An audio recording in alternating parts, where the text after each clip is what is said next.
Is Debonair Kovacs, and I have promised that I will be reading my devotionals from my book 40 Ways My Labyrinth is Like My Life this year 2020 for the weeks of Lent. First, a little about the book. In 2011 I wrote 40 tweets that were just published on Twitter and maybe Facebook, I don't remember.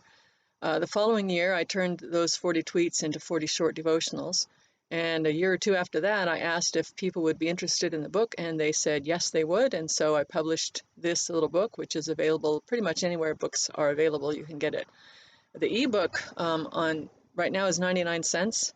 I am in the process of making it free on Kobo and Nook, but Amazon will not allow free books. So if you can't get into Kobo or Nook, or you need an EPUB or Mobi file, either one, if you know what your device needs, you can contact me directly, and I'll give you my email, and I'll email you one. So paper book, it's just a small, tiny little book, so it's $5, I think. This photo on the front is my own, is the entrance into my labyrinth. And there's an introduction in it, which I will read you about Lent and about labyrinths. What is Lent, anyway? I grew up as a Seventh-day Adventist, and that denomination still is and always will be my church, the church of my heart. I won't ever leave it. I sometimes say I'm SDA to the DNA. However, like many other denominations, especially those which came out of the early Protestant traditions, it is a non-liturgical tradition. This means I grew up with very little knowledge of what is called the church year, with its seasons and ceremonies. I knew some of my friends gave something up for Lent, and that others did more with Easter than we did, and that was about it. In recent years, I've become more interested in ceremonies and rituals. I delved into our Judaic roots and also into what might be called the high church traditions. Adventists especially still feel close to Judaism because we keep the seventh day holy and don't eat the meats that Leviticus details as unclean, if we eat meat at all. Health is very important to Adventists. We call it the right arm of the gospel, and maybe half or a third of all Adventists are vegetarian.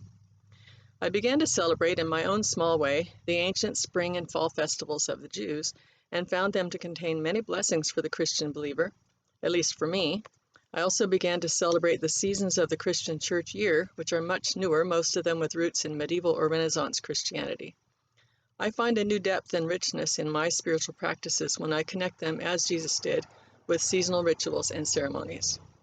When I learned that my new property, I moved here in 2007, contained the remnants of a labyrinth, you'll learn more about that later, I researched labyrinths. They too were not a part of my early traditions, and I wasn't sure they were something I'd want or feel comfortable with. But I learned they are just a tool, like which position one chooses in which to pray.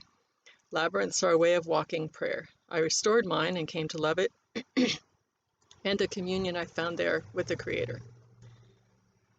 In 2011, I posted 40 tweets once each day during Lent, and I've already told you that story, so you can, I pray that God blesses you as you walk my labyrinth, not to mention the labyrinthine twists and turns of my mind with me.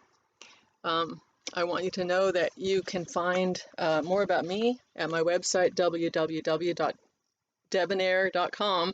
That is 2 B's, 2 N's, an E on the end. And it's the only one of those in the world that I've ever found. So debonair.com is me.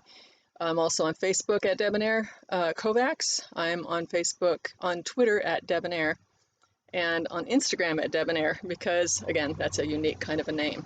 So God bless you as you walk through Lent with me, kind of not. God bless your own private journey. See you next time.